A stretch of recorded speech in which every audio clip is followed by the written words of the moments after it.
Welcome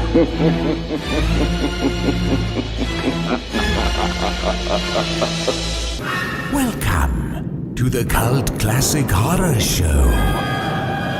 Every week, you can have the conversations you've always wanted to have about the films you love. Shut up!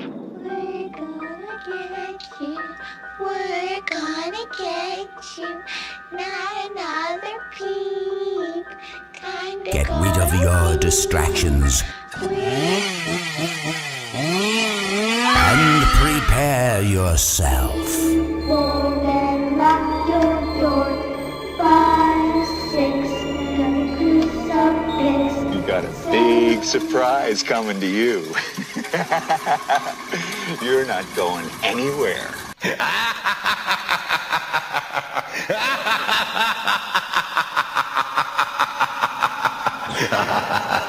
Welcome everybody to the Cult Classic Horror Show. Danny Bonin here with you. And Scotty Bonin here with you guys. We are the Blood Brothers. And the fabulous attorney of Rob's, Carmelo Camara. Mr. Carmelo Chimera's in the house. We should just call you the attorney. Like that's your the attorney. Like CC. code name, or that's like your villain name, or not villain. You know what I mean? CC, the attorney. Side of the line you're on, I could be a villain. But your name is so like awesome too, Carmelo Chimera. Yeah, we can't change that. Now. We can't change that. Mr. Chimera. Does a guy named Chimera need a nickname? You know? No, really not doesn't. even. He really doesn't. So those of you guys listening, Rob is stuck in the swamp ass lands of Florida, working with his camcorder, surveying shit. You know what I think really happened? He tried to wipe while he was sitting down, which if you listen to our live stream, you know all about that. Yep. And his arm got stuck in the toilet, like it does when you do that. Yes. And he's waiting for a plumber to get his arm out. His arm stuck in the toilet. That's what happened. Right as we speak. We did Carmelo just mentioned it. We did go live in the group for about 20 minutes before recording this episode so we could promote a few things. And now that we went live for episode 200 and we got it all, the quirks figured out, and we got this app working, and we're going live a lot more. So if you guys aren't in the Facebook group, just jump in there or on the Facebook page. We may start going live on YouTube a little. We just don't have as big of an audience there. Yeah. So I know a lot of you guys are like, oh, I don't fucking have, I don't use Facebook. Well, I will tell you that the group is such a good experience that I don't want to say a majority, but a large percentage of people that we interact with in there are like, man, I only have Facebook just so I can be in this group. Just because of the Cult Classic Horror group. Yeah. So you got to just grab a Facebook. Don't add any friends except for the people from the group, and jump in the group, and then you can join us on our live streams. You can ask us questions and all that shit. Yeah, and be in the comments there. I mean, we are on Instagram too, and obviously we can't go live on Instagram. We can't go live there. I mean, we can't. Well, it's super brief. Yeah, but then, like Danny said, we're going to try to maybe do some YouTube stuff. Oh, can you go live on Instagram? I'm not all up on that. I'm not. I don't think so. I'm not all up possibly, on everything. Possibly. You know, our other option with this app is Periscope, but who the fuck even knows what that is anymore? Periscope, God. I remember when that was a thing. Classic. That. Yeah. Put the kibosh on that shit. Yeah, hey, we went live for like 5 episodes on Periscope. Yeah, we did. Back in the day. Yeah, we did. That was awesome. Anyway, sorry, I take a drink of my water there. So yeah, Rob couldn't make it. Big shout out to Carmelo Chimera for I literally gave him about 5 hours notice, and he hadn't even seen the movie yet. So he was able to watch it. Yeah, man. Yeah, and those of you that don't know, Carmelo Chimera is a co-host of the Cult Classic Action Show, which you can have full access to if you become a patron at patreon.com/cultclassichorror. Yes. All right. And we're going to do the movie Demolition Man next by popular demand. Yes, Demolition Man is next. And which popular demand means that like David Mace wants us to do it, so we're probably just going to do it. Christopher Ellswick too, and a few other people. Maybe it was Christopher Ellswick. I forgot who brought it up first. But yeah. But thanks, Carmelo, for jumping on short notice. Rob was going to make it, but then he's working late, getting home late, then he has to wake up at the crack of dawn and work early in the morning, too. He's just a working man. Yep. But you fill his shoes nicely. Yep. Sorry. Sometimes when we talk over Carmelo, we don't catch him as good. And Scotty, I'm sorry. Yeah, I didn't mean to interrupt. I was just saying I'm glad you called because I'd never heard of this movie until tonight.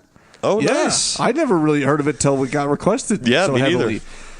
So with that being said, let's just jump in because I did buy the Arrow Video Special Edition Blu-ray 2-disc set, which has commentaries, a feature-length documentary. I'm fucking loaded here. The Mutilator. I'm telling you, The Mutilator. Original 1984. title. Original title: Fall Break. Fall Break. I don't know if you had the song there, Scotty. I do have it. I have it ready. Thought I had heard it before. Queued up.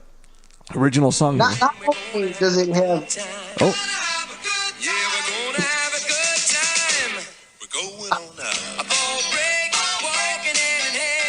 Yeah, baby. I actually legitimately like this song. No joke. What song? They wrote the this is an original song wrote for the film. Fall Break. Yeah, Michael Minard, who wrote the music for this. Take it off wrote before this. we get Sorry. Anyways, so this was written by Michael Minard, which he did the whole score for this movie. But Performed that was by a band, though. Yeah. Well, he was the one that came up with the main tune, and then him with a few other of the with the director, Buddy Cooper.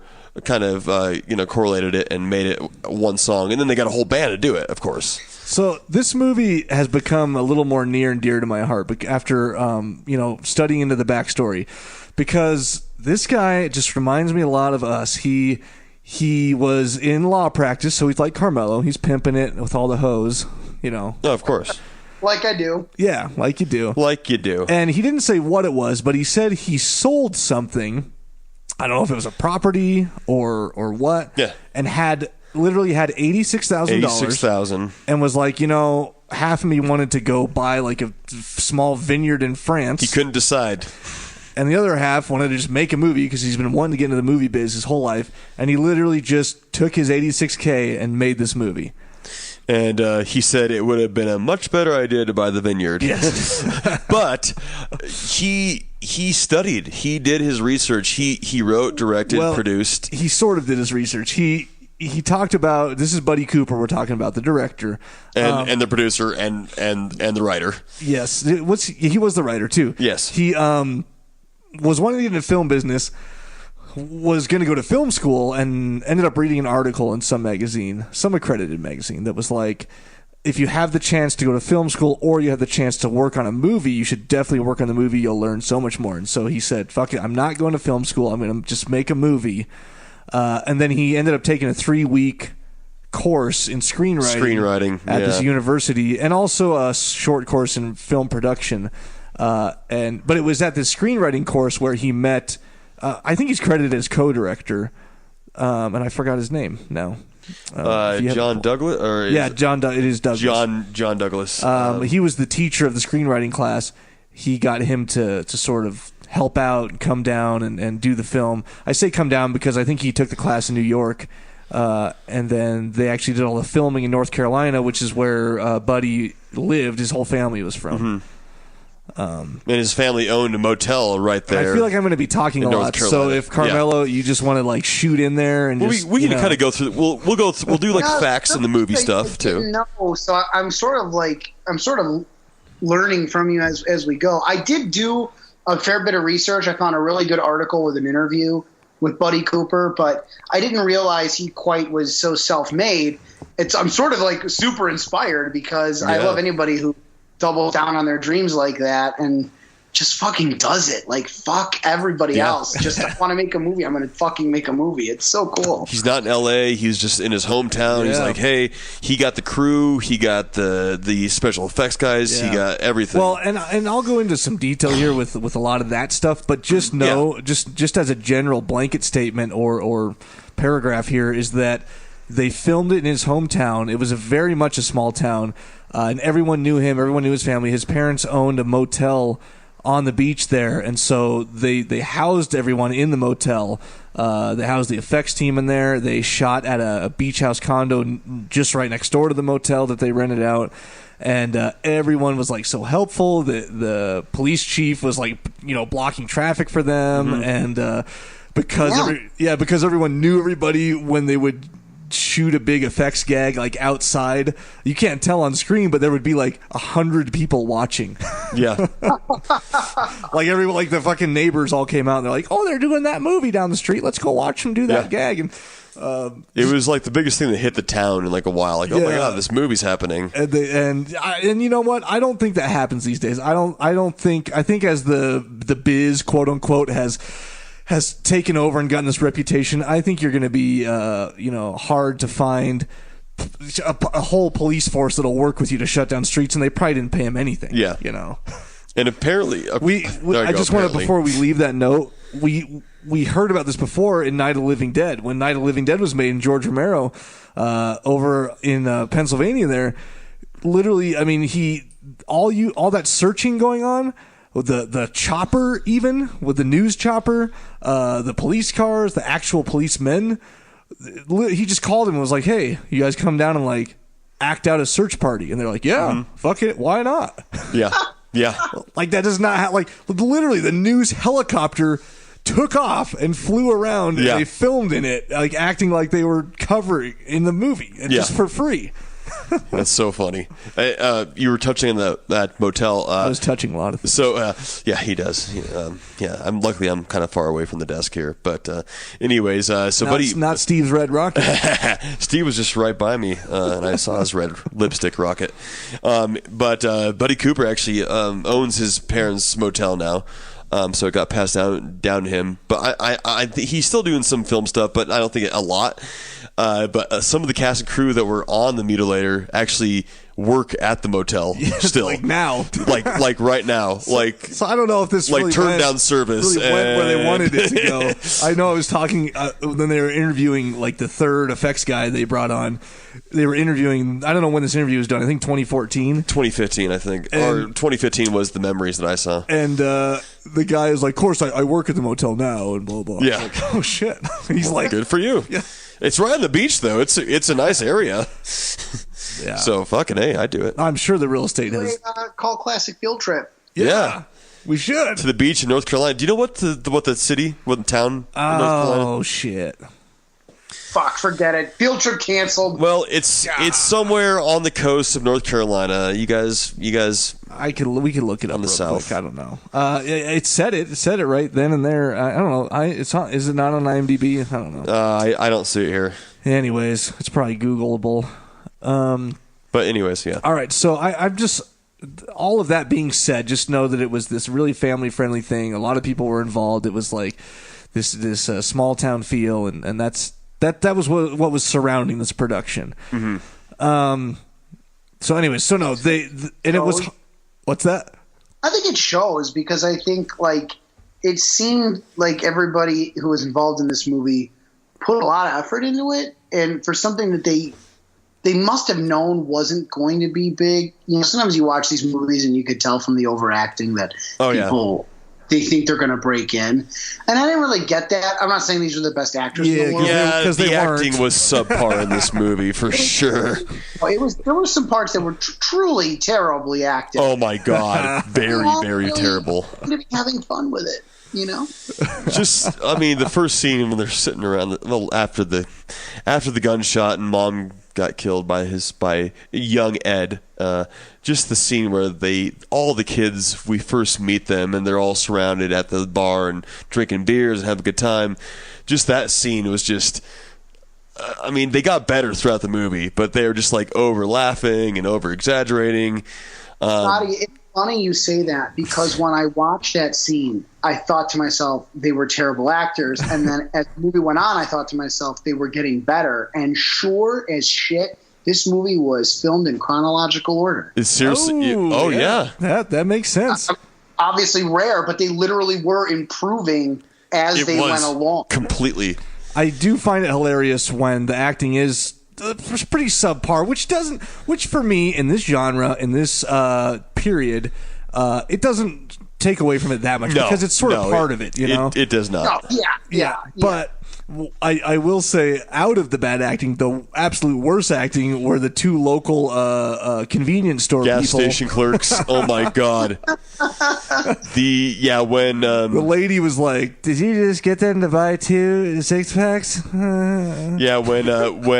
When Ralph goes, Ralph, who is played by Bill Hitchcock, buys the 2 6-packs of Natural Light. By the way, Natty Ice. Natural Light, or it was Natural Light, the old Natural Light can, and you see it in that first scene too with the old Budweiser bottle, but he's like, hey, so I see the senior, what's a senior, and he tells him the age, so could I get the 10% if I go buy another 6-pack, and the guy's like, yeah, sure. It's like, and it's just it was so bad. Like the dialogue was bad, the acting was bad, but that's the charm of these movies. At times. I'll get an extra 10% there.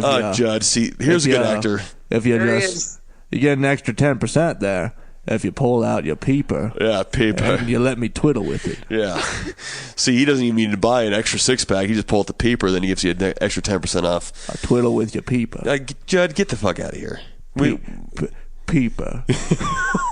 That's what we used to call it back in the day, peeper instead of penis, peeper. I don't know. Anyways. The word peeper just makes me think of penis skin now. I don't know why. Because that's what my mom called it. Yeah, of course.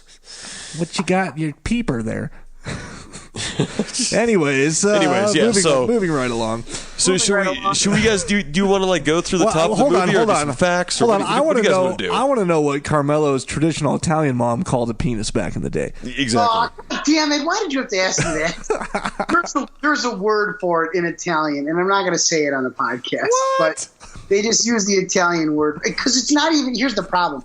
My family's Italian, but we're Sicilian, so it's like Sicilian slang. It's not even Italian listeners of this show are going to be like, "What the fuck is he talking about?" It's like the equivalent of I don't know. It's just like Southern slang. I won't push it. I won't push the envelope. Yeah, you don't need to push it. Yeah, there's so many slang words for it. It would just boggle our minds. All right. Well, I'm going to turn to my page of notes here and just to let you guys know before you do that. Morehead City today. So wait, that's where it was, right? Morehead City, but today it's Atlantic Beach, North Carolina. So yeah, the Mutilator film location took a trip to Morehead City today in Atlantic Beach, North Carolina, to visit the Mutilator film location. So well, and you know what? Yes. Before I get into my chronological commentary, Atlantic Beach. I do have some of these notes from the documentary that, just in general, about the cast and crew that I wanted to hit on first before we jump right into that. I did mention that the third effects guy I hired works at the hotel now. But he came on. So Mark Sjostrom is the lead effects guy on this. He was hired through, back in that day and age, like a publication, basically a trade publication that was probably put out in the Los Angeles area, that Cooper got a hold of and hired him out of the publication. It was like Yellow Pages that he saw, like a special effects guy. And so Sjostrom, on his way down to North Carolina, I think stopped in Chicago, gathered a couple more crew. He had his second with him. And then Anthony Show. Yeah, they were going to have a third. This lady had auditioned for one of the female roles and didn't get cast, but still wanted to beg to be involved somehow. And so, Cooper was like, all right, well, we'll just put you as the third helper, basically the gopher on the effects team. And she agreed and came down day one on the set, and I guess day one as well, her boyfriend shows up, and they just have this knockdown, drag out, just fucking fight in front of everybody. They're scaring everybody. Jeez. And Cooper goes over and he's like, "You have to leave." Yeah, of course. We have a movie to film. So in the meantime, before all this, the guy who ended up working, which was Ed, I forgot his last name. He's the third credited effects person. He had heard there was all of the stories are like this. He had heard there was a film casting or gearing up for production in that little town, because it's such a tiny town. And he was bothering Cooper about it like daily. Hey, do you need more crew? And he's like, no, I'm all crewed out. I hired all the crew. And he's told him that for like 5 days straight. And he kept on checking in. And on that day that he sent her home, he checked in again. He's like, hey. And he's like, you know what? I got a spot. Really? And so now maybe he'd be living as a bum on the streets because he worked on that set and now he works at the motel. Fucking A. He got trusted. Changed his life. Yeah. The way you make it up and move up in life. A couple other things about the local area. Ben Moore is an actor in the film. He plays the I don't know if you want to call him a cop or beach security. He's the one that comes up middle of the movie and gives him a little bit of grief. What you can call him. Yeah, pretty much. He ends up getting a machete to the eye, basically. Yeah. Well, it is a machete. It's a machete to the face. Is it a machete or it looked like a piece of wood? It was a post. It was like a piece of wood. Yeah, maybe it was a post. I thought it was a machete. I wrote machete, but okay. Yeah, who knows? Know. Anyways, he died when he was decapitated shortly thereafter. Well, he got his head decapitated with the battle axe shortly thereafter. But he was sort of a local character, is how Buddy Cooper put it. I don't know what that means. Does that mean that like he was in the local theater company, or that he was the local streetwalker that everyone liked to laugh at? I don't know. But we got this guy. We got this guy. Everyone knew him. He was good. I like Ben. Birdman. Yeah, the Birdman. We call him Birdman. You see him walking around the neighborhood. He's crazy. He talks to himself. Yeah, we all have those guys around town. Yeah, his head kind of shaped like a vulture, you know, sort of. And that's what I think when they say local character. I think that's what they're talking about. He always needs $5 for the bus.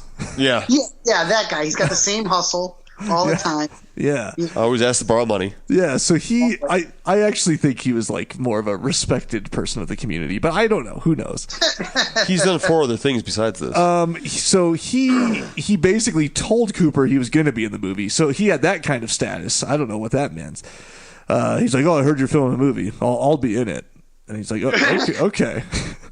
So they get him on set for that night where they do the effects on him, the prosthetic and everything, the post or whatever. When they made that prosthetic face. And they said that it was as if he had sent out invites to the entire town because there must have been 125 people watching that scene. Jeez. Good old Benny Moore.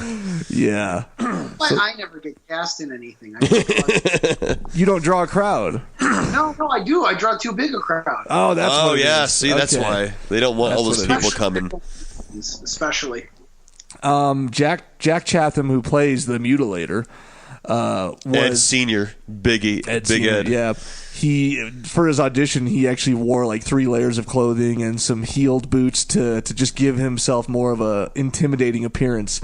But he was cast out of like an agency, and he was a model, basically a professional model. I'm not saying that he's like Fabio model, but he probably did like Sears ads and shit, you know. So. Oh man, with a face like that, he probably did like cigar ads. And He's a pretty good. He was a pretty good villain, a pretty good killer. He reminds me of Burt Young. Yeah, he does. Like a bigger, heftier Burt Young with more hair. Have you seen his face? So, while we're on him, can we talk about the villain in this movie for just a second? Yeah. Like, my problem, not problem, I think, but one thing I thought about while I was watching this movie is there was no sense of mystery around the killer, and I didn't realize how important that was to me until this movie. And I thought about Friday the 13th, I thought about Halloween, I thought about Scream, and they all have like a sense of mystery, even if you know the killer's identity. There's a mystery there. And what bothered me with this is this killer got a good motive. For those of you who haven't seen it, his son, who's one of the main characters, accidentally shoots and kills his mother as a child, and the father never forgives the son, and the father grows up to become this killer. And so that motive is fine, but like, why now? Why now? Yeah. Why, like, what? It's like 15 years later or something? Or maybe 10 years later or 12 years later? They addressed that slightly in the documentary. Cooper says, there should be all these questions like why now and why this and why that, but there really aren't many of those, so I think we did a good job of just showing this intimidating character. But obviously there are, because you're asking them right now, Yeah. my wife had an explanation. She says, well, I like this actually. She was like, well, maybe he was planning on killing the kid and couldn't, and this was part of his plan, was to lure him to this beach house. Only his son shows up with these 5 friends, so they got to go too. He's like, all right, actually makes sense. Yeah, because he originally asked him in that first scene, after it's later and he's older. He's like, hey, son, come up. You got to take care of the condo at the beach house. Out. Yeah, I think.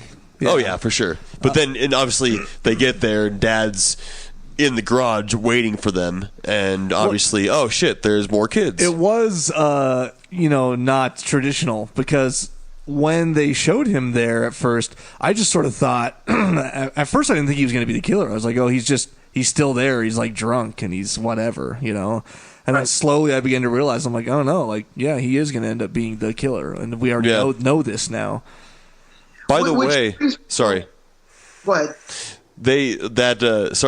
After the mom dies and he's there, already going crazy. This is in the first scene, and he's feeding the dead mom liquor out of the little globe he has there, the little globe liquor cabinet. Yeah, I have that same globe at my house. So that's awesome. Just a fun fact. I have a globe liquor cabinet too. Yeah, that is a very masculine thing to own. It is.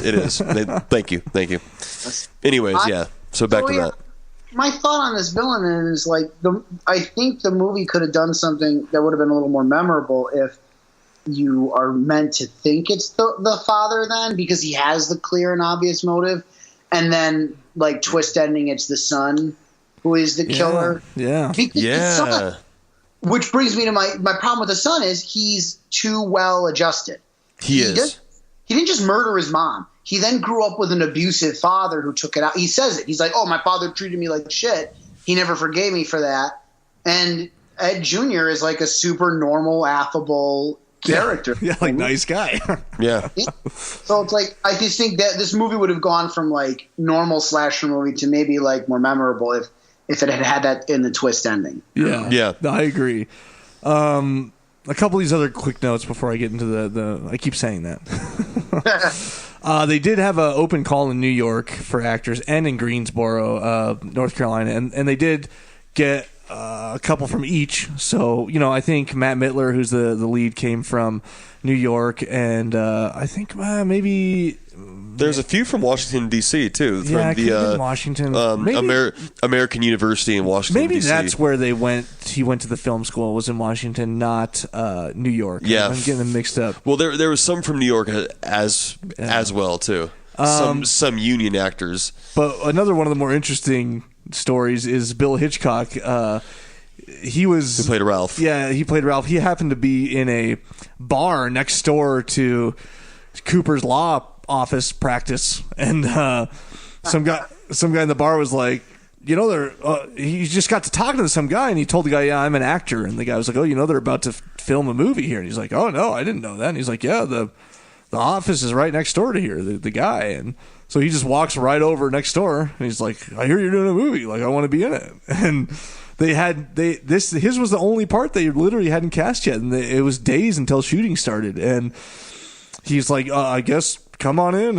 and Hitchcock was a musician, a magician, and Cooper's like, you do any card tricks? He's like, oh yeah, and he pulled out a deck of cards and was just he said he was a wizard with them. He was amazing, and just that sort of he had that showmanship attitude, and it really matched what they wanted for Ralph, and he hired him on the spot. He seemed to be one of the better, not great, but he's still not great. He seemed to be one of the better male actors in this kind of But yeah, that's kind of funny how they had that one spot. It was meant to be for him. Yeah. All right, so that's all of the pre-pro stuff I had. Sorry, Carmelo, I keep cutting you off. No, it's all right. I take it personal. Anyway, sorry. No. Yeah, I mean, you want to go through just a quick overview maybe of the plot? Do you want to break it down? No, we can, because then what I have on note-wise here is a chronological, because these are the commentary notes, so it goes in chronological order, and it. But before we jump into that, if you want, we could just quick plot overview. I don't mind. I'll let you do that. Yeah, all right, sure. So the quick plot overview of the film is that you have this kid accidentally kills his mother when he's a child, and his father never forgives him for it. The kid grows up to become a inexplicably well-adjusted college-age boy, and he gets a call from the same father that says, you got to come clean up the family condo for the winter, close her up. And this kid, he's got friends, and they say, hey, this is a good opportunity for us all to go do the kinds of things kids do in horror movies. Mm-hmm. So they all suit up. They drive off. There's this great theme song while they Fall break. Fall break. Going on a fall break. Sorry, keep going. Even though the movie, and I watched the movie under the title The Mutilator, the title card read Fall Break. It did. Yeah, it's still read. It's still read Fall Break. Yep. But the Mutilator was better for for promoting marketing issues. Yes. I actually think Fall Break's a better title, personally. I think Mutilator says this is a grindhouse movie, so I get it's slasher movie, Mutilator, but I like Fall Break. Fall Break is more just like, I think it's a little more memorable. It's more along the lines of like a Halloween or something. The Mutilator, this could be one of any 10 gory ass movies. Mm-hmm. You know? I wouldn't mind naming a band the Mutilator, Mutilator, just Mutilator. Mm-hmm. That'd be a sick name for a band. Damn. Yeah. I liked Fall Break too. I mean, but I could see for promoting circumstances how they could go with Mutilator. It's more catchy. I thought you were going to talk about promoting circumcisions. Yeah, promoting circumcisions too. Yeah. Smooth as a grilled carrot. Yeah, and real quick on that is something that's worth noting. It's not an overview of the plot, but it's an overview of the movie that is important, I think, probably to a lot of the trivia we're going to go over is yes. This movie was filmed as unrated, and it was a super gory grindhouse movie, and it's still pretty gory, but they had trouble releasing it. They had to release it rated R. When they cut a lot of stuff out, a lot of that was lost. Mm-hmm. So there were still some like crappy copies of it on VHS and Betamax, but whatever companies produced those went under too. And so when they came time to do a official DVD Blu-ray release of this, they didn't have access to the unrated stuff, and cutting it together from what they could find on VHS was going to look really choppy and crappy. Then in the 11th hour, they find this really pristine copy of the whole thing that was deposited for copyright purposes at the Library of Congress, and they were able to use that to create a 2K Blu-ray restoration, the special edition that it sounds like Danny went out and got from Arrow, and that's how Arrow made their release of this. And I think that's where this revival comes from. So I think that's really interesting. It's important, and it also makes this, I think, a true cult classic. You know, some of the movies we do are cult classic horror movies, but they are very popular movies, and this genuinely is popular with a small cult following, and I think it's true of that. And I'm guessing the version you watched on Amazon is the same that I watched. Is what I'm guessing. Well, I mean, I don't know. I looked that up. It was the next thing. My wife watched it with me, and she asked, like, did we watch the unrated or R? And I said, it was pretty gory. I think it was unrated. Basically, did you see that gaff hook go up her vagina and through her stomach? Like, did you see? You saw it come out her stomach? I saw it come out her stomach. Okay, then I think you watched the unrated, because in the documentary they showed that part unrated, and there was no sign of it. It was just both of their faces back and forth. And that was it. Okay, yeah. So you watched the right one. Yeah. Okay, that makes me feel good, because I guess it made me feel terrible. I cried like a girl. Didn't watch that scene. But the interesting thing was, and going to the title of Mutilator, is the thing that really makes this movie a cult classic and makes it special is the gore. It's pretty gory, and they cut everything that made it special to get that R rating. And I think that's why the movie only ever became popular underground. It's the people who wanted gore sought out the unrated version, and it never really grew to the wider audience then. It's true, and I can touch on this while we're here. They released it unrated, and it did have like a popular sort of initial spark, because it did show in a couple theaters in LA, and it did show in some theaters in New York to some sold out showings and some packed showings. The Deuce in New York was a popular grindhouse that it showed for years there, actually, and to lines around the street. But then when they tried to get it in more of a general, nationwide screening or in a lot of screens, because it was unrated, they were unable to. And then even when they did get bookings, they weren't able to hold them because after they got the booking, they went to go advertise for it, and radio stations and publications wouldn't print about them or talk about them because they were unrated as well. And they basically faced the music and said, we got to go back to the MPAA. And they did, and Cooper was saying that it's just like the list of things they gave him was just stupid. It was like you can't, and they don't tell you like how to fix it or what you can do. They just say you can't do that, and they list like 28 things, and you're like, okay, like what the fuck are we supposed to do? And what he said, and I don't know how true this is that the rating board at that time was made up of PTA members of like the local fucking school, and headed by basically two representatives from the MPAA that like sort of led the herd, and they would vote on everything. And so what the hell is a PTA mom gonna like? She's not even gonna like anything, Yeah. Yeah, it's a wonder any movie even gets an R rating with that kind of those kind of running the show. Yeah, and we're probably, I think nowadays it's free reign because I don't think anything's really rated on Netflix or Amazon anymore. Like nothing's rated unless it goes through a huge theatrical release, Yeah. So, anyways, it's just interesting. They pretty much got shafted, and I guess had they from the outset maybe sought out the R rating, I think you could tell in the interview with Cooper that it probably would have been a lot more successful if they would have catered to that from the beginning. They just weren't. They just didn't. So they just wanted to get it out there, and it's like, okay, just give us a rating, whatever, and let's get it out there. The funny thing he brought up a couple times was that they wanted him to take out a shot that wasn't even in the film. They were like, you need to cut the part where, and I don't know all the terms for all these nautical things. I call it the pitchfork, but there's a name for it. That goes into his neck. I don't know if it was like the. It's on the front of the case. No, it's not. It's not one of those things. It's maybe the tool is, but I don't know. It's the pitchfork looking thing. It's called something if you're a fucking sea fisherman. Sorry. Are you? It's you hear a marine biologist. It's the gaff. No, not the gaff. Is the hook. The pick. No, the pitchfork-looking thing. It's got like it looks like. Figure this name out, guys. Well, the movie cover says by sword, by pick, by axe. Yeah, no. Bye. And that's we're just touching on everything now. I know. The director was like, so should we change it to by outboard motor, by blah blah blah, by battle axe? And they're like, no. Yeah. So no, it's called like a Rigby or a gig. I think it's called a gig. A gig. So it's that's not exactly the gaff. what it's called. It's called a gig. Nice. I just remember that. If you rewind and look, like there's no actual shot of it penetrating his neck. You just see it go towards him, and then you see it from the back of his neck. Yeah. And so he's like, "That shot's not in there." Yes, it is. We saw it in there. It's like, no, it's not. Yeah. Did we want to let Carmelo finish the brief? Yeah. Sorry. brief were plot? you still doing the overview? So yeah, you're talking about Ed Jr. shot his mom as a kid. Now Ed Senior. Yeah. Okay. Ed Senior's yes, here. Please continue. Crazy dad.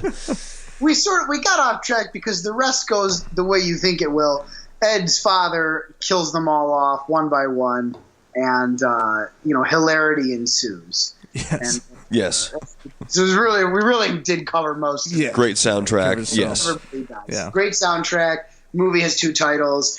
Kid killed his mother. His father goes nuts and kills him and all his friends. Yes. And cons them up to come into his condo in Atlantic City in North Carolina on the beach. Oh my God! That is just the most perfect timing. Holy shnikes! Jesus Christ! The ear bleeding. It's almost like we chose when that happened. God, that's just so weird. That means it's time for the horror halftime.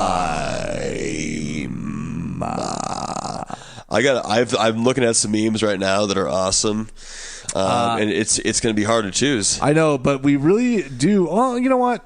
We have a couple new. We got a couple new ones. We got a couple newcomers here.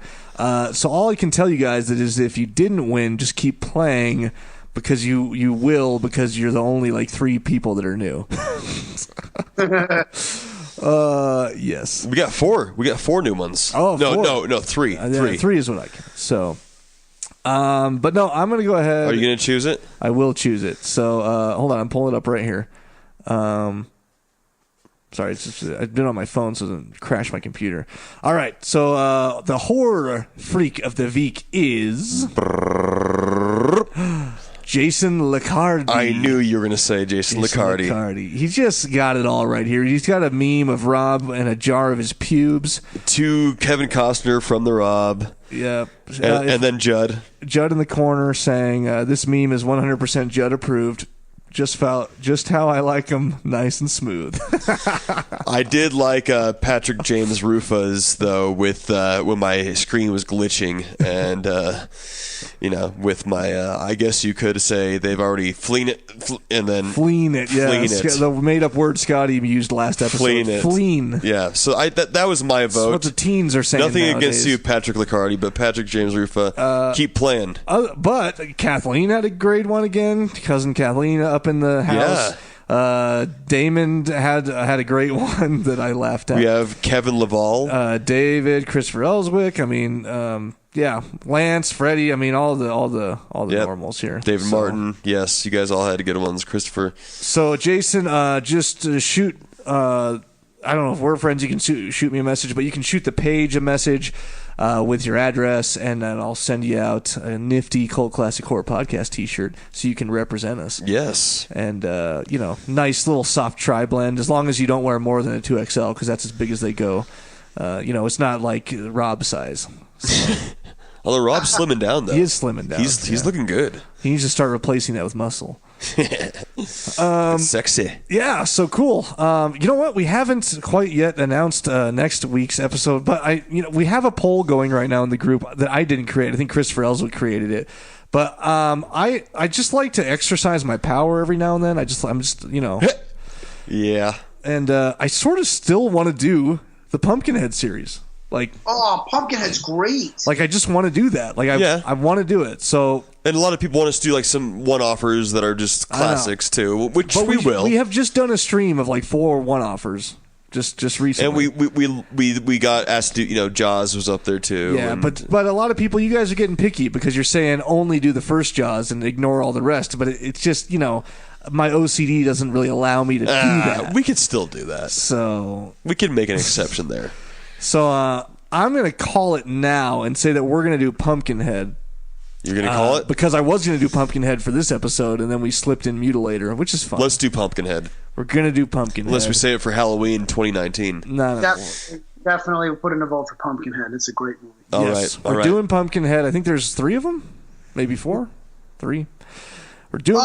they did a made-for-TV. I don't know. There could be... potentially more than that. We don't always do the made-for-TV stuff. So, but otherwise you'd still be on Amityville doing those. Yes. Yeah. So I'm going to say we're doing Pumpkinhead, and then we'll return to some of these other suggestions. Don't worry, guys. We'll get you in there. I know Wicker Man. I know Brindle wants Wicker Man. We'll get it. We'll get it in the there. original Wicker Man. We'll get it in there.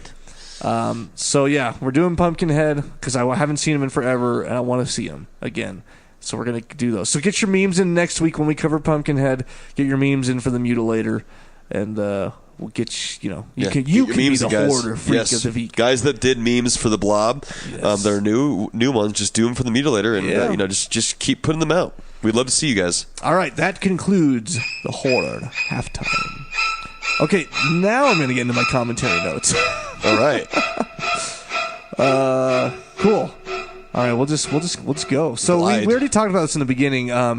Pam Cooper, you might recognize the last name, played the mother in the beginning. That's right.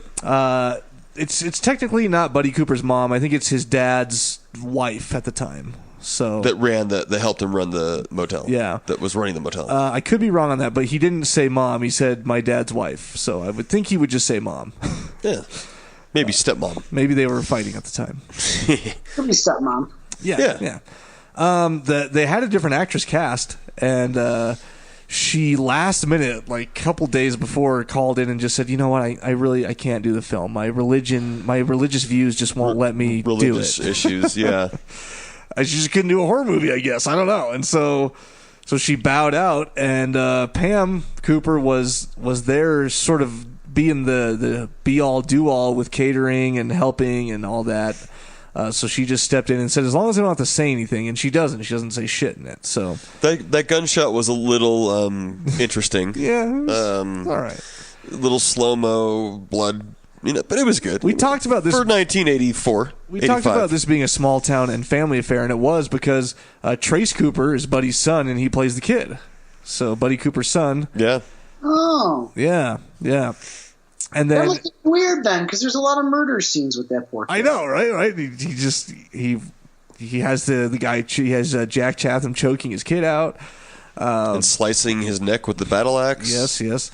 And then actually his dad, I don't know his dad's name, something Cooper, is briefly in it as an extra when they go to meet up in the convertible outside what is supposed to be, like a classroom or something, or a hall. He's the professor that walks out last and sort of looks at them. Oh yeah, I remember that. I mean, I don't expect you to remember that unless you're looking for it. He's just in the background. So that was the family affair thing. Let's see. It was definitely a weird, when the son shot the mom, and then Ed Sr. comes in and grabs the son. It was just silent. He just grabs him and there was pushes no him back into the room. I was like, he would yell at him or what's something. What's going on? Right. It was awkward, but I did think it was strange. It made me feel a little uneasy, which was good, I guess. Yeah. So yeah. Yeah, I don't know. It went over all right. It was still good. Yeah. So, anyways, this is some pre-pro stuff they were talking about. This was at a day and age. I just found it interesting that the composer, which you talked about, Scotty, Michael Minard, got the job by playing his tapes for Cooper in a deli in New York. Ooh. Just right there on it with headphones, and that's how he got the job. The old Walkman. Yeah. But anyways, then also sort of having to do with pre-production, Matt Mittler, who's the lead guy, Ed auditioned Junior, and had to do a love scene, not a love scene, but romance scene in his audition. And he had Ben Moore, who's the character from the town, reading opposite of him, and they had to make out. No, they didn't.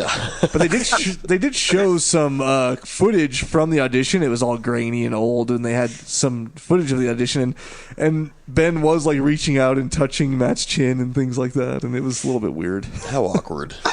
Yeah. Well, that guy is a character, isn't he? He's a character. Why didn't they just? I mean, they probably casted Ed or Matt as Ed before they casted Ruth Martinez as Pam. His opposite in this movie. Yeah. So they could have just had them do the makeout scene together. I don't know how the timing on the casting. Yeah, it must have been different timing. It probably wasn't even during the actual audition that I saw that footage. It was, because Ed's that streetwalker. He was probably just grabbing his chin and being like, "You have nice teeth, son. Just get some screenshots. Where do you get these teeth from? I need $5 for the bus. See those teeth." I actually do live on the beach. Plus, no wonder they don't have Ruth read this love scene, makeout scene in testing. Otherwise, they've got this poor actress making out with how many strange guys? Exactly. It's not going to work. Smart. that she just met. Yeah. No. Some of these we covered already. Another little tidbit is when they get to the beach house and they're looking around and they're seeing all the decor. And then you see this picture of a man who's been sliced, just laying on the dock. Yeah. Looks like a shark bite, but he actually got ran over by a boat. Yeah, by Ed's boat. Ed's dad, Ed Senior's, ran him over with the boat, and I don't know why he would have a picture of him on his mantle, but he does.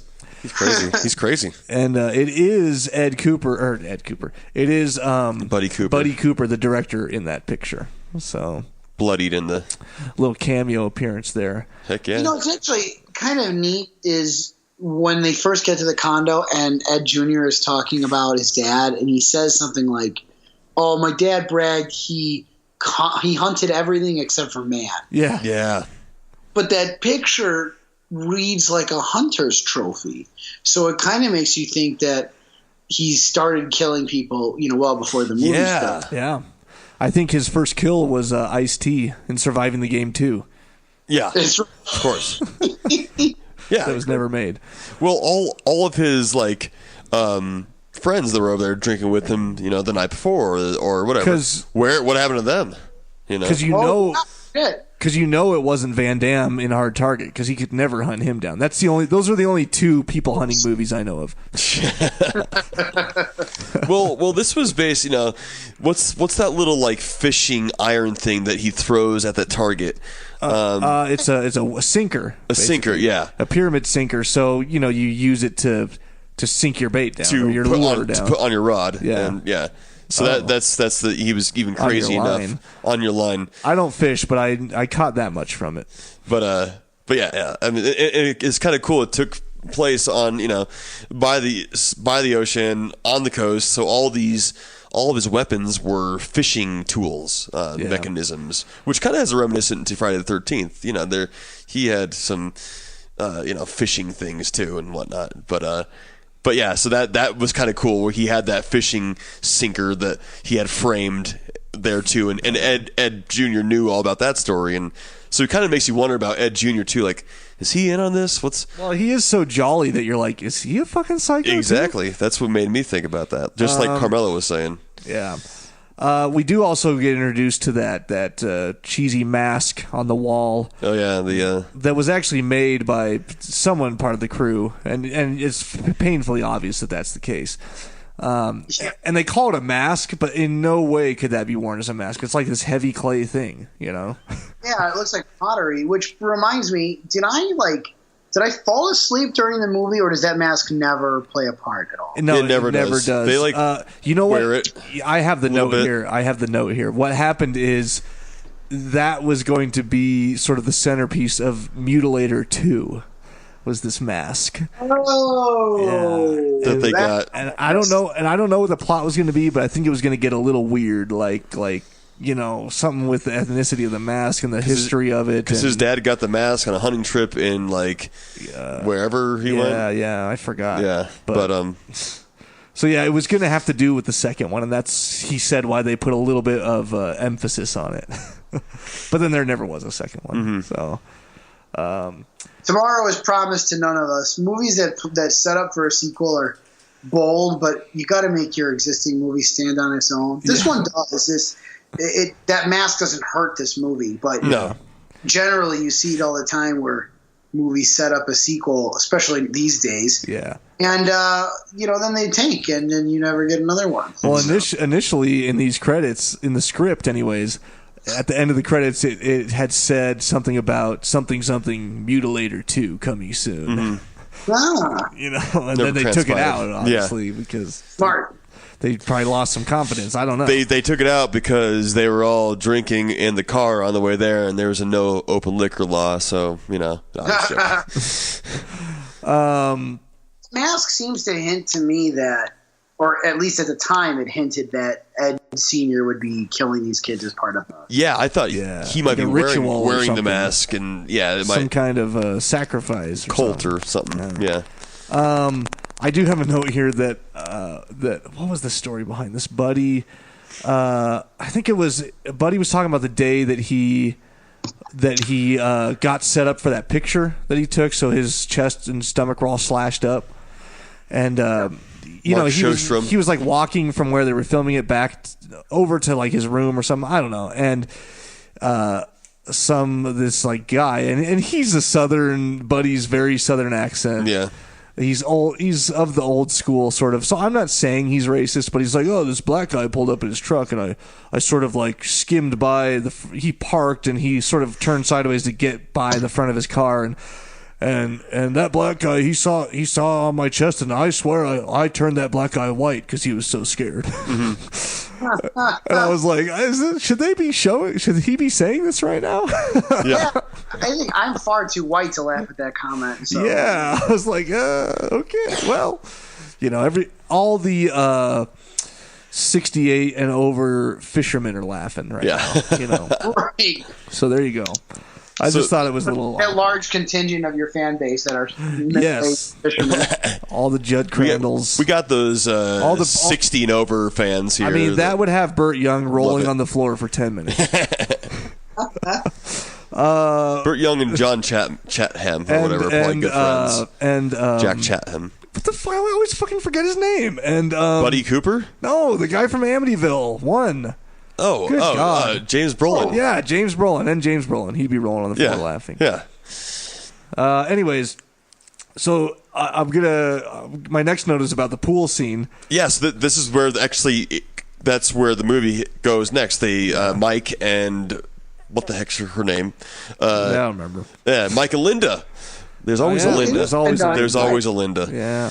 They go to the pool. They leave the condo and they go to the pool and they start doing weird splashing, which was things. awkwardly set up with this canopy over it. And I'm not sure the reasoning. I guess it was the hotel pool, and maybe they didn't want the hotel to be seen in the background. I'm not sure what the hell was going on. Maybe back then they just had canopies over the pools. I don't know. I've seen that, and I thought there'd be some explanation.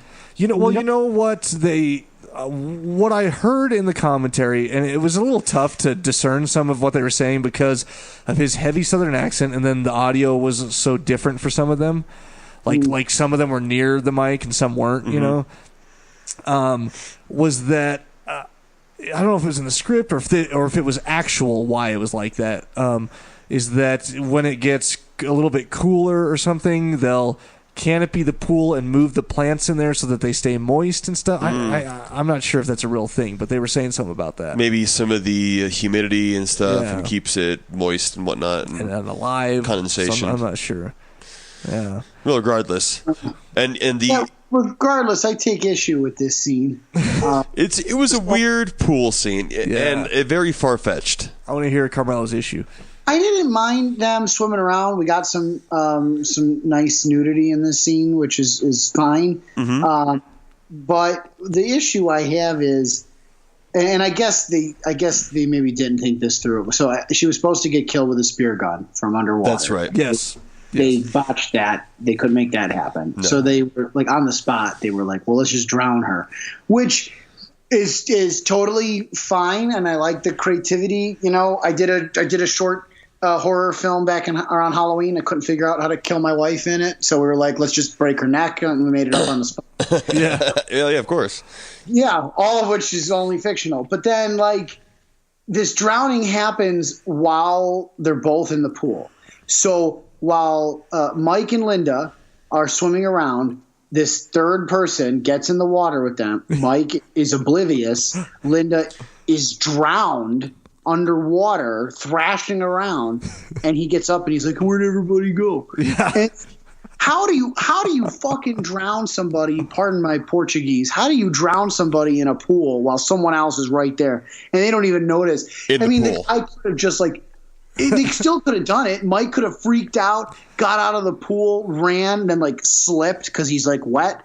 And the killer catches up to him. Yeah, I was talking to Danny about this whole thing. Well, I did the same exact thing. And it's not only that; it's that they drowned her, and then supposedly while he's playing his little game underwater, holding his breath for 10 minutes. Yeah, Mike must have held his breath for 10 minutes. Supposedly, underneath he drowns the milky water. Right, he's holding his breath the whole time she's drowning. Okay, Yeah, I could understand. I could see that he pulled her completely underwater to drown her, and maybe they were really deep, and he popped his head up and was like, "Huh?" and then was like, "Oh, she's playing her game," so he goes back under. But now it's this point where he must have held his breath for 5 minutes because he would have to pop up with her dead body and then hoof her out of the pool, which he does, and then go pick up his clothes and then walk out, all while he's underwater.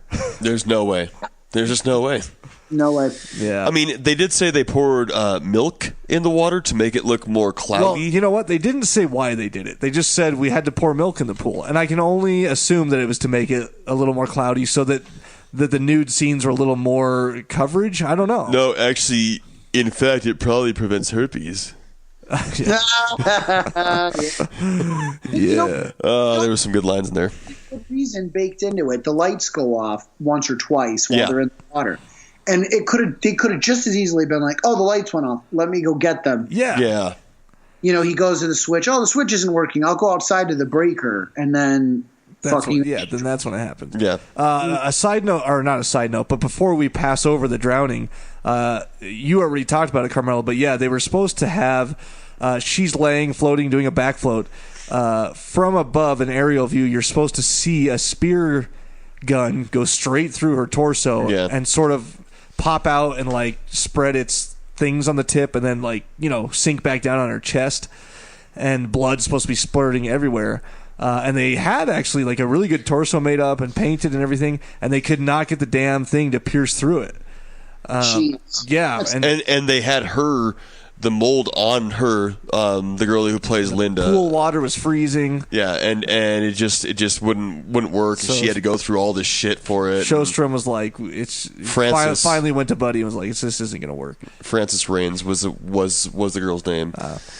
So he's just like, well, let's just drown her, and that happened. And then like I said, I don't really know the exact reason they put a shit ton of milk in the pool. It didn't look that bad in the actual movie, but some of the actors were saying and the crew were saying this thing was fucking milky, super, and it took 6 days for it to filter out. And this is a true side note.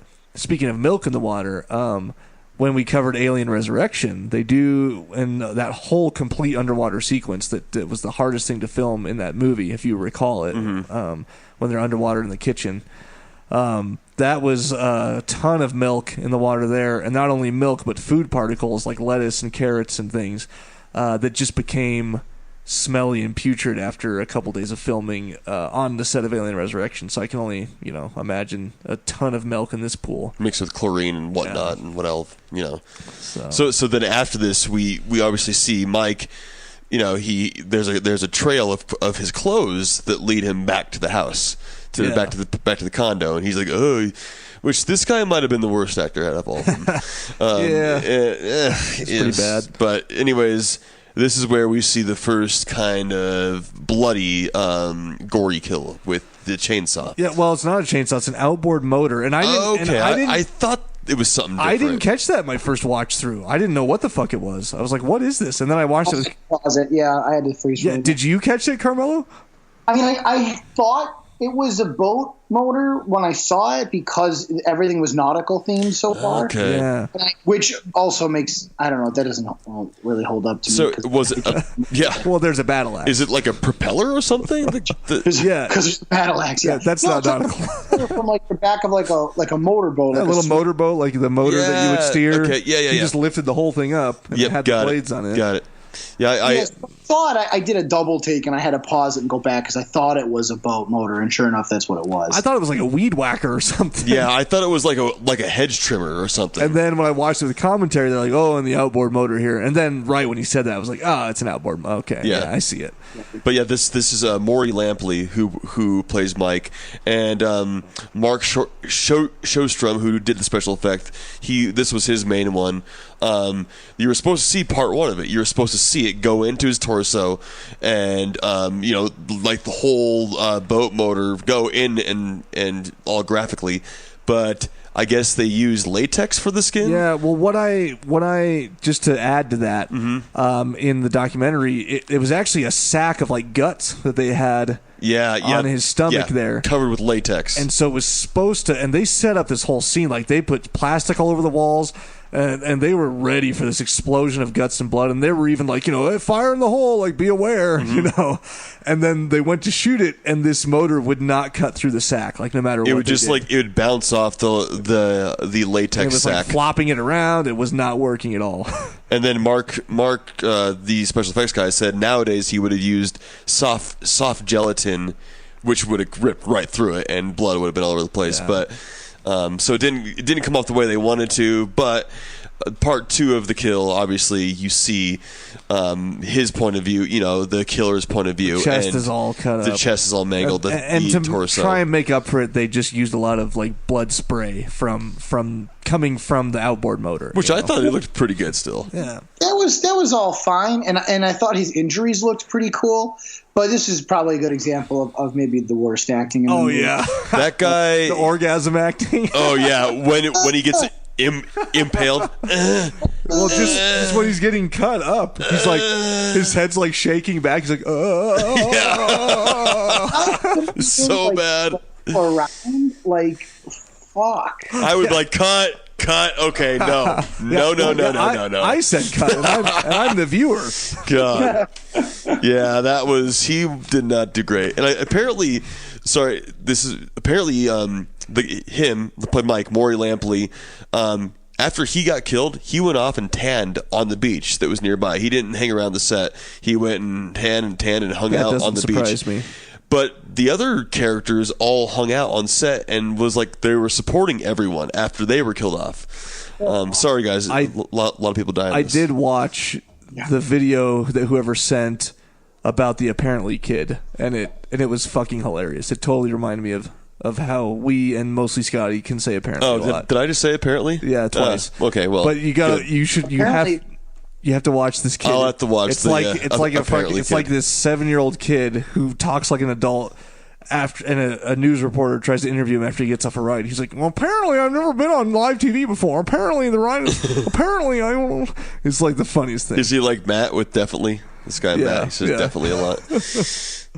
Well, anyway, apparently sorry, I got to see this. Did I cut you off? Anyways, I cut you off. So yeah. I was actually about to. You did not cut me off, but I'm wondering if we've moved on from the boat thing. Yes, we have. Yeah, we can move on from the boat thing. We can do that.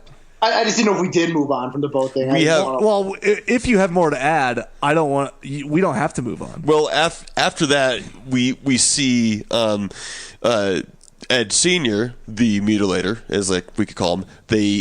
We know what the spikes are for in his little closet area there. Yep. And he pops both the heads on the spikes, which was awesome. Yes, which are foam spikes that there's a panel on the other side of the wall there that was removable for this, so they could move it when they were inside the closet, and they push up a head on the foam spike and it just falls through the other side. Okay, so they do use the actors' heads for like 2 of the shots, but then when it's I think it's when it's Ben Moore, when he has his head in there, it's obviously a dummy head, and they actually put it on I think it was either wood or iron spike. They actually put it on like a railroad spike, and they were using like melon for the sound effect, like melons in the Foley room, putting up melons against hard surfaces. So the actors had to like hold their heads up against the foam, the flat wall. Yeah, pretty much. basically. Yeah. Uh-huh. So just on this is the Mutilator. We keep saying Mutilator. I don't know why I can't when I hear Mutilator, I just pictured like mutilated genitals for some reason. I don't know why. Just my mind goes to just the genitals being mutilated. Well, firstly, my thoughts are rarely far from genitals, so if you're like me, that explains that. Secondly, my thoughts of self-preservation also go straight to my genitals. Yeah, so of course. If someone's out there mutilating shit, that's the part of me that I don't want mutilated. Yeah, I don't know why. Like, if I heard in a news report or someone came up to me and was like, "Oh, they mutilated Stan," I would immediately think that they like chopped up his genitals. Yeah, I don't know why. Because you think of that, but there's a word for the rest of it. There's like decapitated or eviscerated. Yeah, and you understand what that means. When you hear mutilated, you're like, "Oh my god!" If it's not decapitation or evisceration, then clearly, it's like whatever you're cutting up, you're going in there and just going, and just like tearing it up and like biting it, and All right. Not to get too far ahead of us, but genitals are mutilated in this movie. Yeah, that's true. Yes, they are. True. Well, I'll keep moving on in my little noties here. I talked about the melon. I talked about the styrofoam spike. Is the machete to the face next? Oh, I have this sort of worthless note that I'll still just brush over. Are you sure? It was the Buddy Cooper just talked about how on a long drive back down to North Carolina at one point when what was it? Someone had told him something was going to be way much more money than he thought it was, and he was ready to just throw in the towel and say, let's not even do this whole thing. And Ben Moorhead, the character, there he is again. Mm-hmm. He was probably hitching a ride back Beach and forth cop. so he could get some fucking cigs. I don't know. And get some free cigs. Can I bum a smoke? Any of you guys smoke? And like no one smokes. Like no one smokes anymore. So you're like, no, man. No one fucking smokes anymore. Actually, can I? Since you just brought up smoking, can I bring up this? The director, Buddy Cooper, never was a smoker. He was a non-smoker, and the film was so overwhelming for him. He started smoking on set, and it was chain smoking throughout the whole movie. And then when the film was done, he quit cold turkey again. So, anyways, I should take that back because probably a lot of horror fans do smoke still. I know a lot do. So it's not as popular, but yeah, of course. Anyways, on this drive back, Ben Moorhead, being the character he is, started singing all these songs from the 20s and 30s that he knew, and then they said together must have sang through any 20s song they've ever heard, and by the end of that drive, he was just Cooper was energized again and ready to go and brought his spirits right up. So he's like, Ben saved the film. Really? Wow. I guess so. Yeah, and he gives good roadhead. Yes, of course. I bought him a pack of Marlboro Reds, and he was good to go.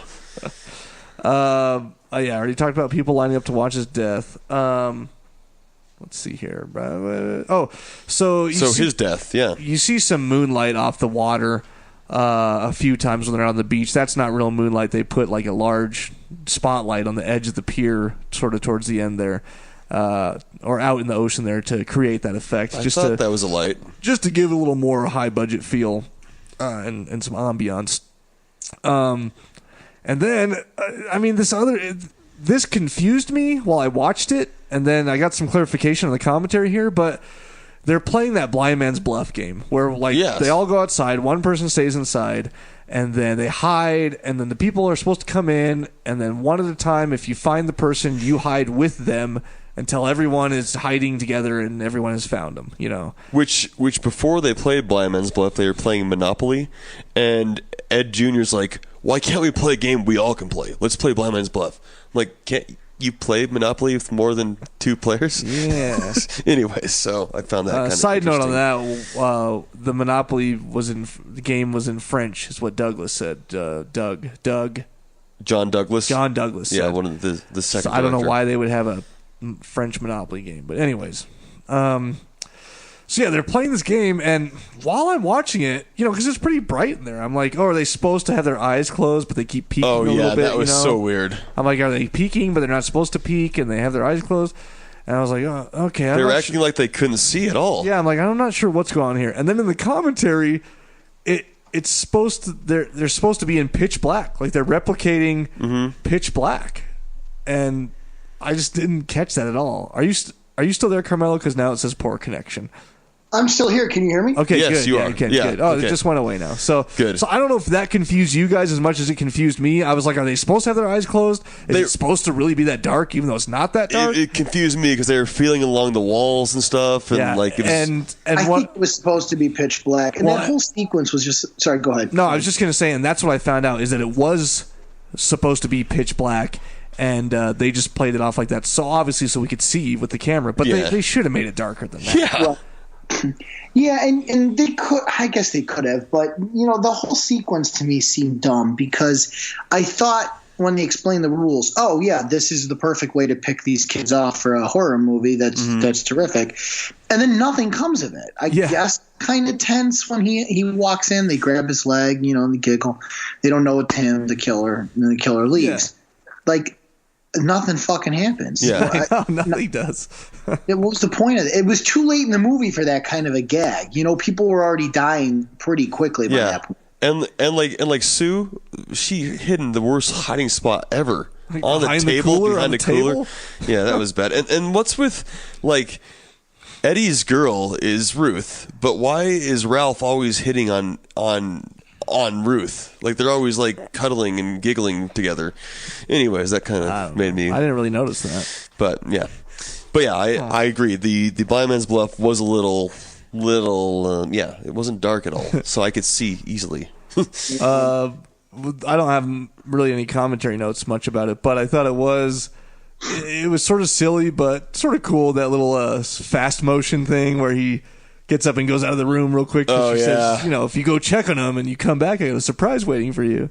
Yeah. And he's going to get laid. That was Ralph with the fast motion back. Which John Douglas totally was against when they were filming it and talked about it. He's like, this is way too silly. It does not match the tone of the film. And then he admitted after it came out, he's like, nope, I was totally wrong. I love it. It was good. So it was wacky. It was okay. Speaking of wacky, he had some weird chest hair going on too. Oh yeah, Ralph did. It looked like he glued it on there. Yeah, just like he shaved his pubes and glued it on his chest. Some of Rob's pubes. beard pubes. What do you think of the fast motion, Carmelo? called? Oh, what I think of the fast motion? Yeah. I feel about it kind of the same way I felt about the slow motion when She got drowned? Yeah, it was just kind of like, I don't know, it seems a little unnecessary. Yeah, me too. It just takes me out of it a little bit. Otherwise, I don't really care. Yeah. Did you guys hear reminiscence of Friday the 13th? Like, Well, I heard when he walks in when they're playing Blind Man's Bluff. Was it Blind Man's Bluff when he walks in? Maybe it was later. It was later. And you hear like 2 hits of the Jaws theme. It was like duh. Yeah, the Jaws theme too, and Friday the 13th, like whisper. But then after the 2 hits, they went in with one of those like pick pack. Boom, bang. Yeah, that was cool. Like those that were was pretty cool. I like those. I wouldn't mind bringing some of that back to a film. Yeah. Yeah. Yeah, Scotty, I couldn't hear the. Yeah, I didn't catch that. It was like a. Yeah, it wasn't like. I didn't hear it is because I hear that in my head basically 24/7. Yeah. Well, yeah, of course. Really, there might have a problem. There was a little bit of that's cool though. I wish I was you. Damn it. I wish I heard that 24/7. No, but there was a little bit of it. There was. I don't know if I'm crazy, but I felt that feel a little bit, a little Friday the 13th feel with the. So the next notes I have are on this Gaff death where. I have some notes on the special effects about that too. Yeah, so this is. I thought they were cool. I thought it looked good. Well, this is with the gaff hook, that large fishing hook, basically, where Connie Rogers as Sue. I thought you were talking about the rake thing that the guy gets in the neck. Oh yeah, oh, no, that was first. That was first. Okay, Yeah. that was first. The pitchfork. The gig. It's called the gig. The gig. Or the gig. I think that was Pick. pretty good. Maybe it's not. It's not as colorful a conversation as we're about to have about this gaff thing. Well, that's but all right. It's worth mentioning. It was a pretty good kill. But yeah, Ralph got that was a good kill. He popped out of the side garage door again, and he's sleeping though. He's sleeping down there, and then He's just trying to sleep. yeah, Come and then on. Ralph throws the freaking weight at the door and wakes him up, and he's like, "Oh, well, you're fucking dead now." He did. Hitchcock talked about that it was a pleasant enough experience. It did take the whole night to film that sequence, and the only complaint he had was that, of course, they were using a Caro syrup base for blood, and it got in his chest hair, and it was just really He's weird. It was really sticky. Glued on chest hair. Yeah. The killer, John Chatham, really looked like he had trouble lifting him. He had like the chin going on, like the chin rolls, and lifting him up. And, but that was pretty cool. So I know I got us off topic because we're going to talk about this gaff kill, and I think that thing is like that was super gross. Oh God, it was very offensive, which I'll tell you about what happened here. Yeah, I could barely watch it. Yeah. I'll give it to him. It was memorable. It was extremely well done in terms of effects. Yeah, and it was one of the easiest ones out of all of them too to do. That surprises me, but how many went wrong? I guess I can get that. Yeah, well, I'll do my 2 bits on this. Is that, this is the one where he puts her on the counter and shoves this thing up Sue, who plays midsection. Connie Rogers plays Sue. And so going into this, they Connie and Jack put their faith into the effects team, but I think Connie was like, Mark Shostrom was the main one on this one. If we can please just do this in one take, that would be awesome. And so they went to do it, and I guess halfway through the take, I couldn't exactly hear, once again, the commentary. The boom operator or some lady who was helping out, there was the boom girl. I think it was the boom girl. She like dropped her shit and ran out and like threw up like halfway through the first take, and they had to do it again. That did happen. They had to do it again. So they came back, they did it again, and it worked out fine. But it was something about they were using like condoms filled with blood or something. Yeah. I have that. So yeah, it actually worked out better the second time, and the reason why it was one of the easiest effects in the film is because they weren't on bare skin. It wasn't cutting the bare skin, so you couldn't see like the prosthetic there. They built the fake torso with with clothing on it. Torso/legs, but it was her like upper body that was that was on the table, right? And then there's a hole in it, and there was the cavity, where the the bladder and the uterus intestines are, and where those were supposed to be, they put a bunch of Trojan condoms filled with blood, and by chance, the second take, a condom was pulled out and looked like an intestine on the hook. And that's they kept that take, but I guess the boom girl, like Danny was saying, she was still so shocked, and she was in tears, and it just upset her so much, and it upset a lot of people.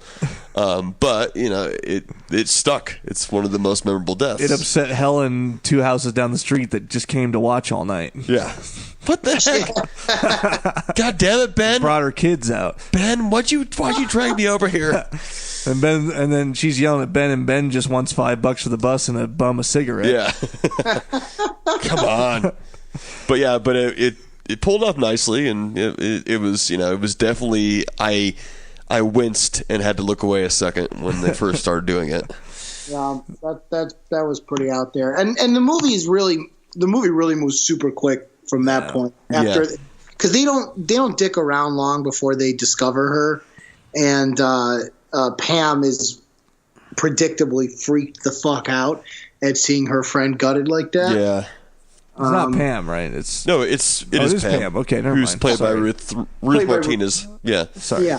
And then, I thought that what Ed Jr. does next was like trying to be heroic. He like pushes her in a closet and shushes her. Yeah. But then he boards her in with like a 2x4. He kind of locks. It's like, well, she's screwed now, because if you aren't Superman, you can't kick this guy's ass. Yeah. Then now she's a sitting duck. And that's exactly what fucking happens. Oh, it looks like he gets knocked out by like a chest punch or something. Yeah, Hadouken's in the chest and fucking knocked out. Yeah, it was cool before that when they found Sue and her head fell off and they thought she was just laying there. But then, she gets pushed in the closet. So, he tries to come to the rescue and doesn't. And then his whole thing was they did the same sort of thing where his real leg was in a hole in the floor, and then they had a fake leg coming out for this leg stab they did. And I know Scotty watched the effects documentary, so they might go into more detail. But I think the story I heard was that they had this fine little slit in the fake leg where there was blood underneath, and almost while they were showing him how it was going to work, they accidentally like slit it, and the blood came out. And they're like, roll the camera. They only had one. They're like, roll, and then so he just put his hand on it right away and squeezed more blood out, and that's what you see in the film is his hand. You don't actually see the thing like puncturing it and blood spurting out because they fucking cut it.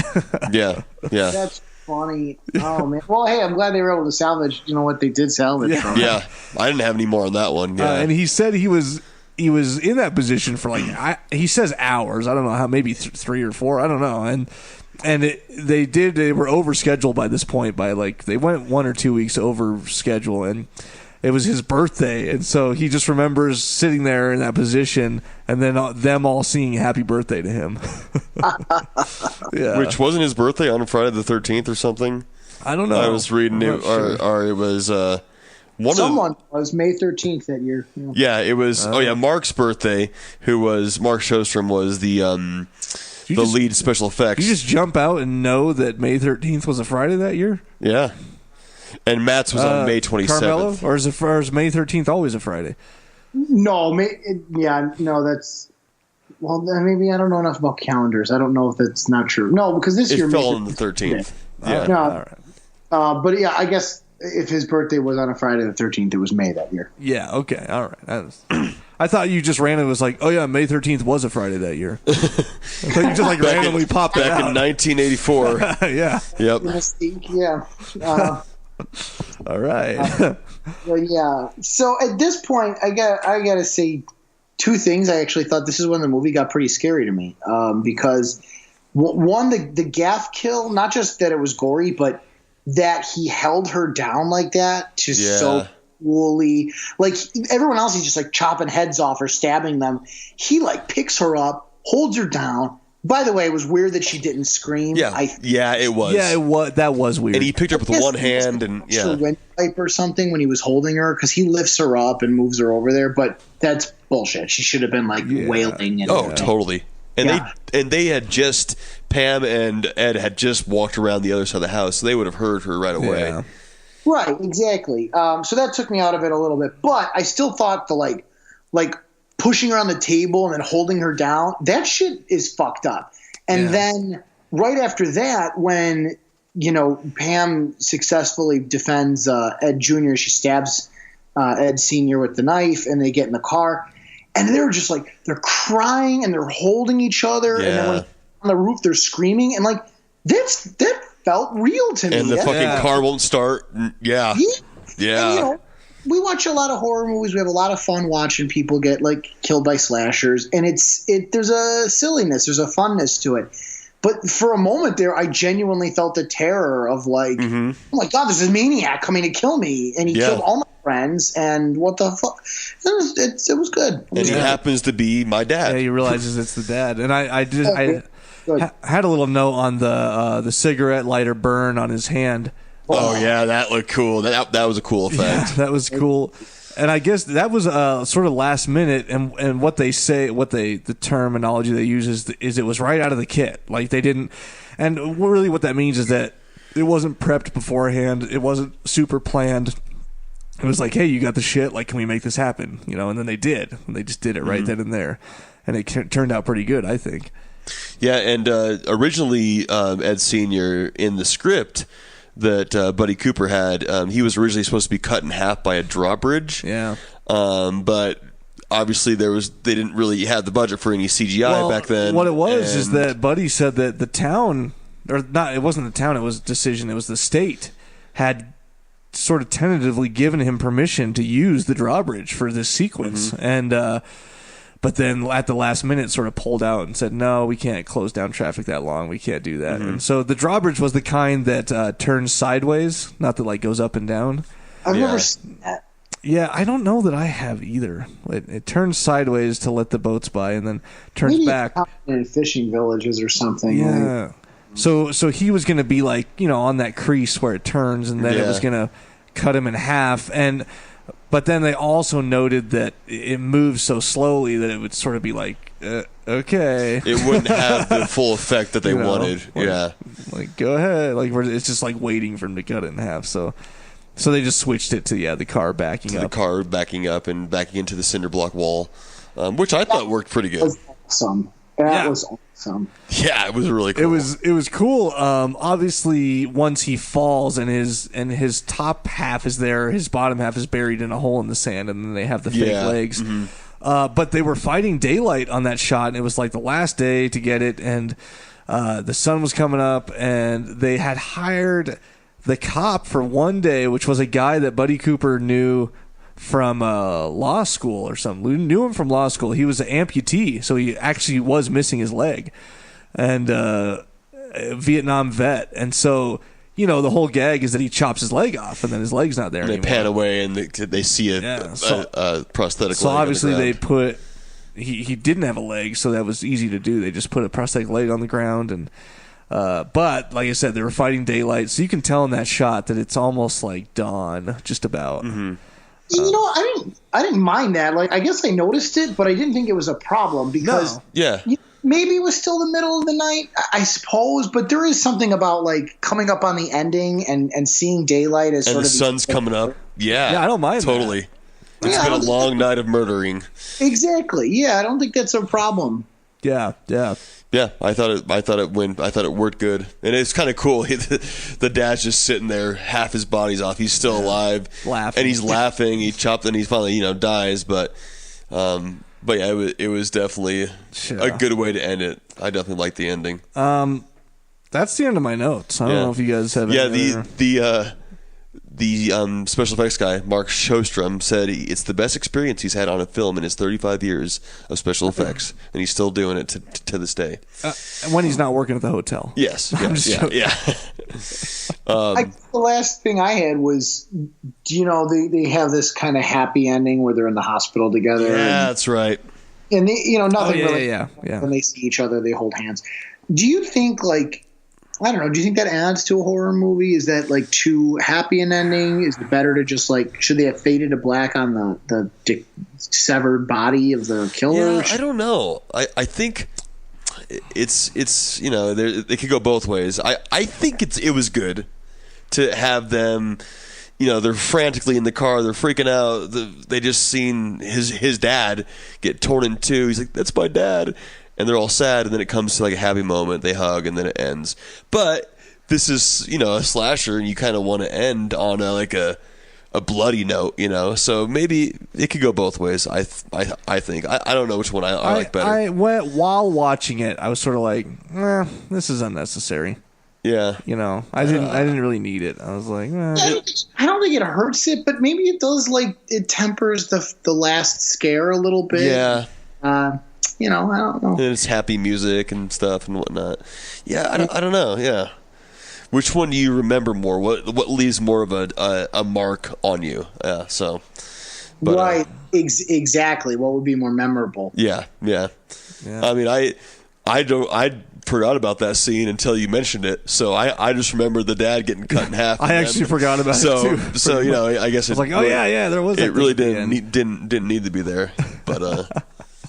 There was one more note that I had. The guy the composer, the guy that the music, Michael Minard, he was there was when the dad's watching the kids walking, and it's his point of view.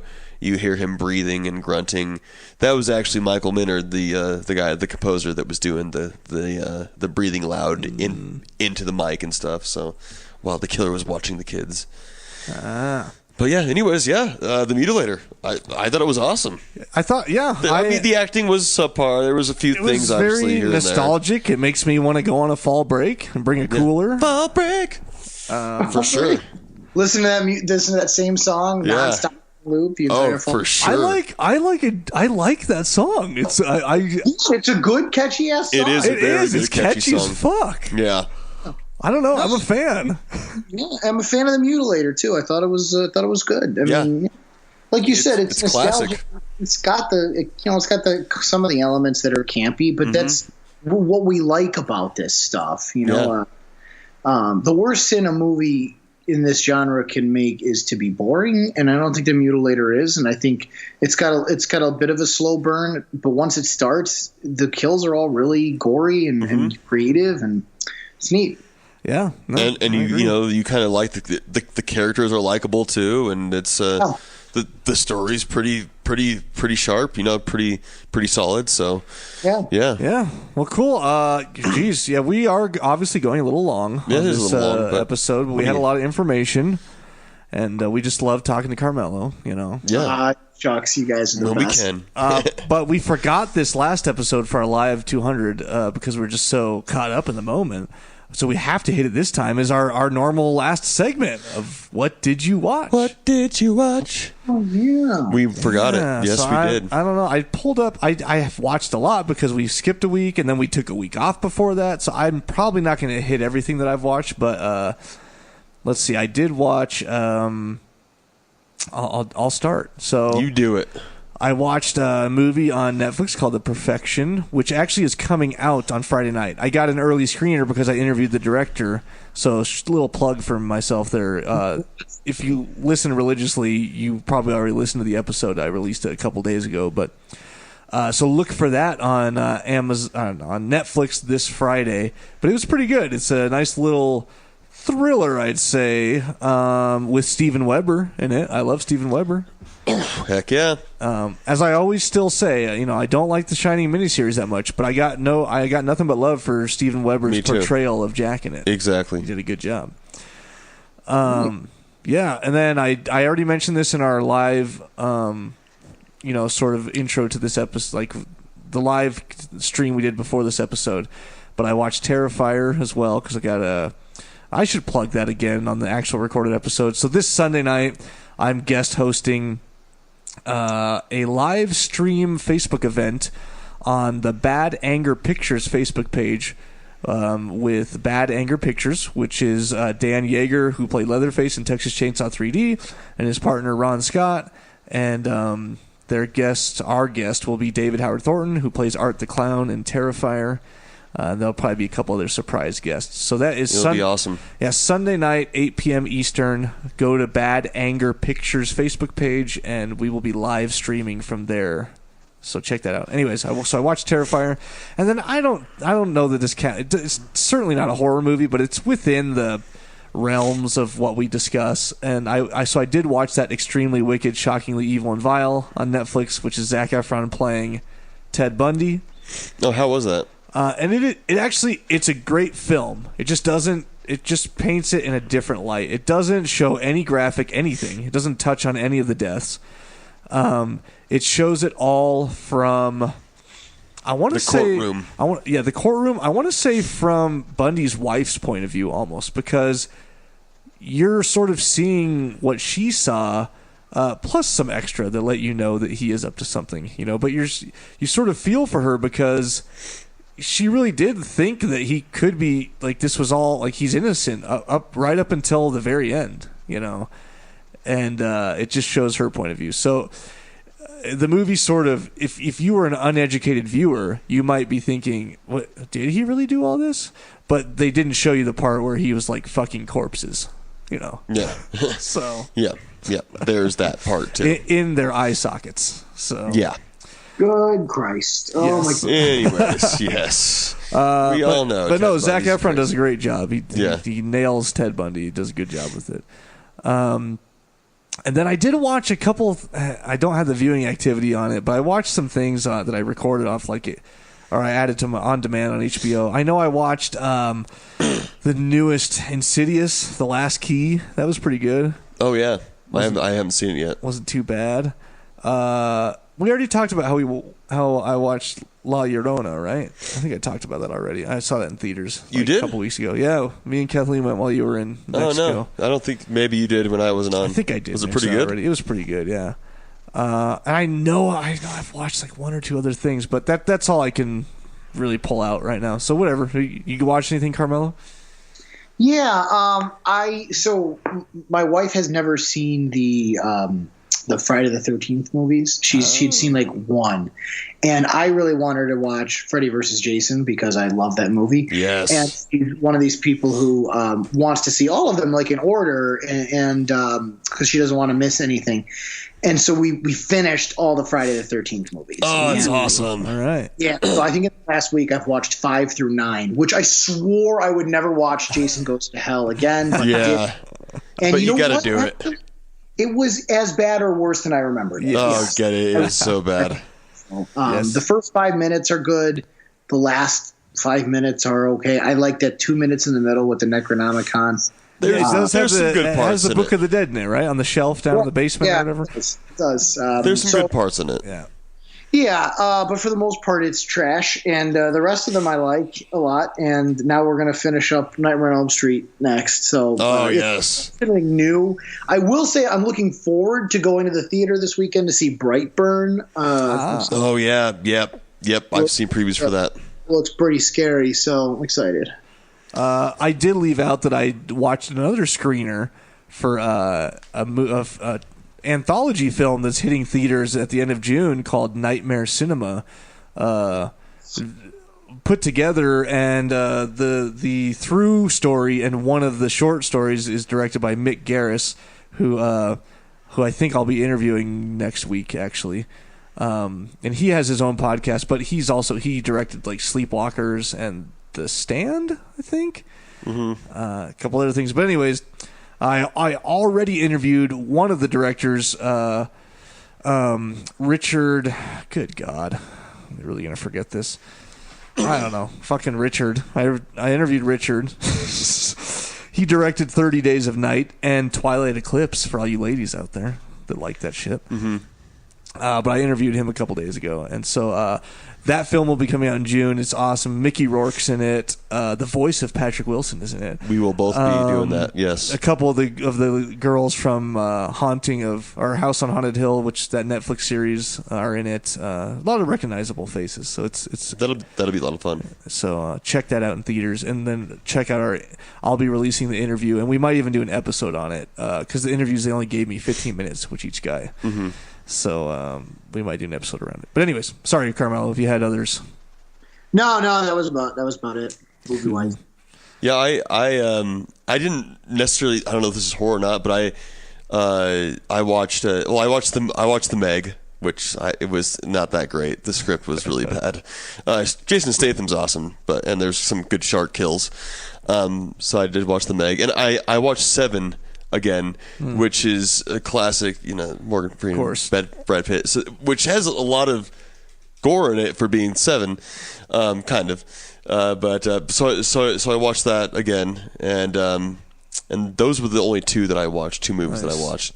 And of course, we both watched Game of Thrones ending. Yeah. But other than that, I'd really like to get out to the theater and see John Wick 3. That's what I keep hearing good things about that. Yeah. I keep hearing it's really good. You know what else I forgot? I saw the Lego movie too. I saw the second Lego movie. Oh, nice. I've never seen the Lego movies. I've seen the first one. Yeah. Really? They're pretty good. Okay. Or that one was good, at least. All right. So, yeah, awesome, guys. I mean, I watched other non-horror related movies. I watched Deadpool 2. I hadn't seen that yet. What else? I watched Toy Story with Liz. Now it's all coming out. Okay, yeah, we better stop that. I didn't. What else? I watched. What the fuck, man? I just watched something the other night. I don't know. I'll leave it alone. Anyways. You watched Thor? No. Anyways. No. What? Now it's pissing me. Now Avengers. Now it's pissing me off. No, I didn't watch Avengers. I want to. Infinity War. Oh, yeah. I haven't even seen yet because I'm not all up on that shit. Really, I'm not. But I know you probably are, Carmelo. Oh, yeah. I took 130 people to see Avengers Endgame. Holy nice, man. Rented a theater out, and we took our customers and friends and family. And wow. That's awesome. I haven't even seen Infinity War yet. I was there with you guys. I wish you could come. You guys are in town when I do that. I do once a year. I rent a theater out. And, that is so cool. Oh, that's awesome. Yeah, you got to see Infinity War. It's on Netflix. It's great. And then Endgame is all payoff. It is just like the cherry on top of 20 movies. Yeah, okay. So good, huh? Oh, yeah. The movie I was trying to think of was Hitman's Bodyguard. It was meh that I watched. Meh. It's Ryan Reynolds, Samuel L. Jackson there. All right. Cool. Well, that wraps us up. We're a bit over, but that's all right. We rocked it. Yeah, guys. Pumpkinhead next week? Pumpkinhead, that's right. Check out, follow me at Danny Bonin, at Scotty Bonin. Chimera's Comics, where else? Yeah, that'll do it. Okay, Chimera's Comics. At Cult Classic Horror, at CC Horror on Twitter. Patreon.com/Cult Classic Horror. If you want to get some bonus material and support us at the same time, we'd really appreciate it. We do have a store at cultclassichorror.com I never talk about, but we have some cool shirt designs and wall art and things like that there, so check that out too. That goes straight to support us as well. I guess if I could throw one more plug is if you like the Cult Classic Horror Facebook community, but you also like comic books and superheroes and stuff, you might like my Facebook group, the Chimera's Comics community. So it's different subject matters, no competition there. But if you dig that kind of a group, I got a pretty good group going for some stuff. Hell yeah. Yeah, join it up. Join up. Do it. All right, guys. Thanks for joining us, and we'll catch you next week. Thanks, guys. Don't you blame the movies. Movies don't create psychos. Movies make psychos more creative.